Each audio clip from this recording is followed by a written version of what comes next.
Welcome back to बी my YouTube channel UPSC with Sahil Solanki में आप सभी का बहुत बहुत स्वागत है। तो चलिए आज का अपन अपना लेक्चर शुरू करते हैं। अगर आप इस चैनल पर नए आए हो तो प्लीज़ चैनल को लाइक शेयर और एक सब्सक्राइब ज़रूर कर देना, जिससे आपको ऐसी नई नई योजनाओं और आपके एग्ज़ाम से रिलेटेड जितने भी टॉपिक्स है उसके बारे में आपको परफेक्ट नोट्स और जितनी भी सारी डिटेल्स है करंट से रिलेटेड करके नोट्स बनाकर आपको टेलीग्राम पे प्रोवाइड करा दी जाएगी। तो चलिए आज का जो अपना टॉपिक है वो शुरू करते हैं। उससे पहले आज की जो अपनी मोटिवेशन लाइन है वो अपन पढ़ लेते हैं। तो राह संघर्ष की जो चलता है वही संसार को बदलता है, जिसने रातों से है जंग जीती, सुबह सूर्य बनकर वही चमकता है। तो अपने सपनों के लिए हमेशा संघर्ष आपको करना पड़ेगा और आपको अपनी मेहनत दिन रात करके एक करके सूर्य की तरह चमकना पड़ेगा। तो चलिए शुरू करते हैं। आज का जो अपना टॉपिक है डिजिटल रुपया। तो हाल ही में आपने सुना होगा कि आरबीआई ने अपनी एक डिजिटल करेंसी जारी की है। तो वो चर्चा में क्यों है? तो चर्चा में इसलिए कि आरबीआई ने वो करेंसी जारी की हुई है। तो इसके बारे में हम आज के जो नोट्स है वो पढ़ने जा रहे हैं। तो चलिए, तो भारतीय रिजर्व बैंक ने 1 नवंबर 2022 को अपनी डिजिटल करेंसी या डिजिटल रुपया को लॉन्च कर दिया। आरबीआई ने अभी थोक लेन देन के लिए डिजिटल रुपया जारी किया है। इसे पायलट प्रोजेक्ट के तौर पर शुरू किया गया है। शुरुआती दौर में डिजिटल रुपया सरकारी प्रतिभूतियों में द्वितीयक बाजार में लेन देन निपटाने के लिए इस्तेमाल किया जाएगा। मतलब शुरुआती टाइम में डिजिटल रुपया है जो सरकारी प्रतिभूतियाँ जो गवर्नमेंट सिक्योरिटी होती है और सेकेंडरी मार्केट में लेन देन के निपटारे के लिए इसको इस्तेमाल किया जाएगा। ठीक है, तो ई रुपया होता क्या है? तो आरबीआई सेंट्रल बैंक ने डिजिटल करेंसी सीबीडीसी को केंद्रीय बैंक द्वारा जारी किए गए मुद्रा के डिजिटल संस्करण के रूप में परिभाषित करता है।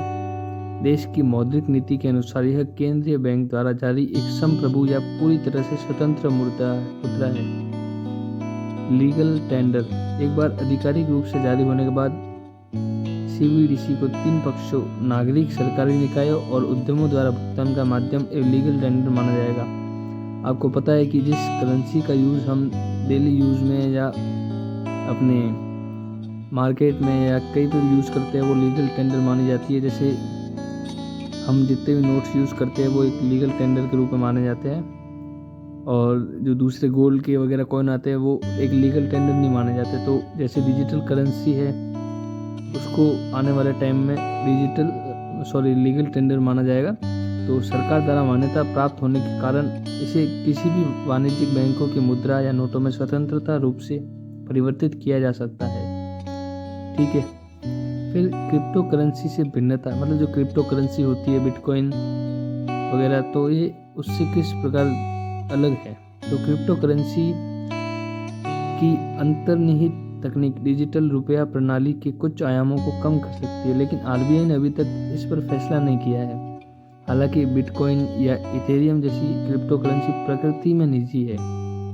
मतलब कि प्रकृति में निजी है, इसका मतलब कि जो क्रिप्टो करेंसी है उनका कोई हेड नहीं है, उनके ऊपर कोई संस्था नहीं है जो उनका मतलब रेगुलेट करे। जो क्रिप्टो करेंसी है वो मतलब कंप्यूटर की माइनिंग से बनती है और इसके ऊपर एक कोई हेड नहीं है, तो ज़्यादा लोगों को डर रहता है और कुछ देशों ने इसको बैन भी किया हुआ। ठीक है, पर दूसरी ओर डिजिटल रुपया को आरबीआई द्वारा जारी एक नियंत्रित किया जाएगा। डिजिटल रुपया जो भी आरबीआई द्वारा लॉन्च किया है वो आरबीआई द्वारा जारी है, उसका नियंत्रण आरबीआई द्वारा किया जाएगा। ठीक है, फिर वैश्विक परिदृश्य। जुलाई 2022 तक करीब 105 देश सीबीडीसी पर विचार कर रहे हैं। 10 देशों ने सीबीडीसी की शुरुआत कर दी है, जिनमें सबसे पहला है वर्ष 2020 में सैन डॉलर तथा सबसे नवीनतम है जमैका। फिर इसमें शामिल बैंक कौन कौन से? थोक लेन देन के लिए होने वाले डिजिटल करेंसी के पायलट प्रोजेक्ट में 9 बैंक हो गए। इनमें State Bank of India, Bank of Baroda, Union Bank of India, HDFC bank, ICIC bank और Kotak Mahindra bank, Yes Bank, IDFC First Bank और HSBC बैंक शामिल है। ये बैंक गवर्नमेंट सिक्योरिटीज में लेन देन के लिए इस डिजिटल करेंसी का इस्तेमाल करेंगे। मतलब जो गवर्नमेंट की प्रतिभूतियाँ होती है उसके लेन देन में इस डिजिटल करेंसी का इस्तेमाल करेंगे। इसे सेंट्रल बैंक डिजिटल करेंसी यानी CBDC का नाम दिया गया है। तो CBDC के लिए RBI की योजना क्या है, तो आइए इसके बारे में चर्चा करते हैं अपन। तो CBDC के प्रकार डिजिटल रुपए के उपयोग एवं कार्यों के आधार तथा उसकी पहुंच के विभिन्न स्तरों को ध्यान में रखते हुए CBDC को 2 व्यापक श्रेणियों में बांटा जा सकता है, सामान्य उद्देश्य वाला, खुदरा और थोक। ठीक है, तो खुदरा CBDC नकदी का एक इलेक्ट्रॉनिक संस्करण है जो मुख्य रूप से खुदरा लेन देन हेतु है। इसका उपयोग सभी द्वारा किया जाएगा, यथा निजी क्षेत्र, गैर वित्तीय उपभोक्ता और व्यवसाय। हालांकि RBI ने यह नहीं बताया है कि खुदरा व्यापार में मच ट्रांजैक्शन में ई-रुपए का इस्तेमाल किया जा सकता है। थोक CBDC को चुनिंदा वित्तीय संस्थानों तक सीमित पहुंचने के लिए डिजाइन किया गया है। इसमें बैंकों द्वारा किए गए वित्तीय लेन देन के लिए निपटान प्रणालियों को सरकारी प्रतिभूतियों जो G-Sec सेगमेंट, अंतर बैंक बाजार और पूंजी बाजार में परिचालन लागत, संपार्श्विक के उपयोग और तरलता प्रबंधन के संदर्भ में अधिक कुशलतापूर्वक यथा सुरक्षित रूप बदलने की क्षमता है।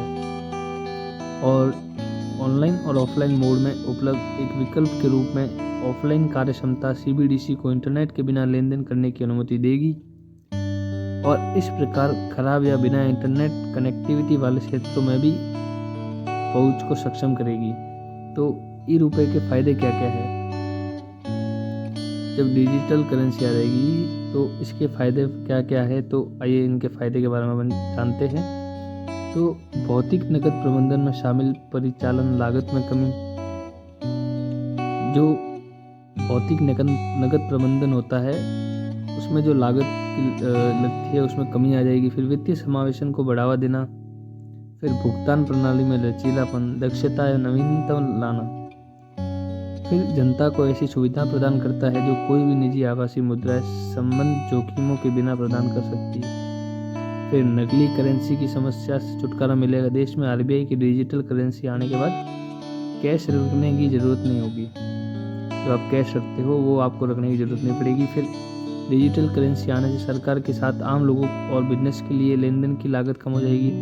फिर अन्य क्रिप्टो करेंसी की तुलना में डिजिटल रुपये का एक अन्य प्रमुख लाभ यह है कि इसे एक TI द्वारा विनियमित किया जाएगा, जिससे बिटकॉइन जैसी अन्य आभासी मुद्राओं से जुड़े अस्थिरता जोखिमों को कम किया जा सकेगा। फिर मेंस का आज का क्वेश्चन है कि सेंट्रल बैंक डिजिटल करेंसी अर्थात डिजिटल रुपये के बारे में बताते हुए समझाइए कि यह किस प्रकार क्रिप्टो करेंसी से भिन्न है और डिजिटल रुपये के आने से भारतीय अर्थव्यवस्था में होने वाले रचनात्मक बदलावों पर विस्तार से चर्चा कीजिए।